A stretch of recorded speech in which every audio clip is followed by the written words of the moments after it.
Sunrise ટાવરમાં દેહ વ્યાપારનો પર્દાફાશ, ગુપ્ત ભોંયરા અને સીડીથી ભાગતી મુખ્ય આરોપી મહિલા સહિત 3ને વોન્ટેડ જાહેર કર્યા, 2ની ધરપકડ, 11 યુવતીઓનું રેસ્ક્યુ કરાયું.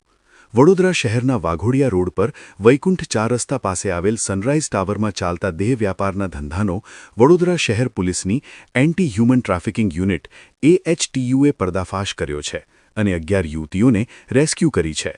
2 આરોપીની ધરપકડ કરી છે અને મુખ્ય આરોપી સહિત 3 આરોપીને વોન્ટેડ જાહેર કર્યા છે.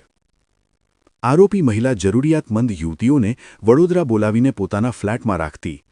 એન્ટી હ્યુમન ટ્રાફિકિંગ યુનિટના યુવરાજસિંહે કપુરાઈ પોલીસ સ્ટેશનમાં નોંધાવેલી ફરિયાદ પ્રમાણે એન્ટી હ્યુમન ટ્રાફિકિંગ યુનિટની ટીમને મળેલી ગુપ્ત બાતમી મુજબ એક મહિલા આર્થિક લાલચ આપીને પરપ્રાંતીય જરૂરિયાતમંદ યુવતીઓને વડોદરા બોલાવીને પોતાના ફ્લેટમાં રાખતી હતી અને ઇચ્છુક ગ્રાહકો સાથે 1200થી 1500 રૂપિયા રોકડા રૂપિયાની લેવડદેવડ કરી અનૈતિક દેહ વ્યાપાર કરાવતી હતી. Asha news Gujarati bureau report, Vadodara.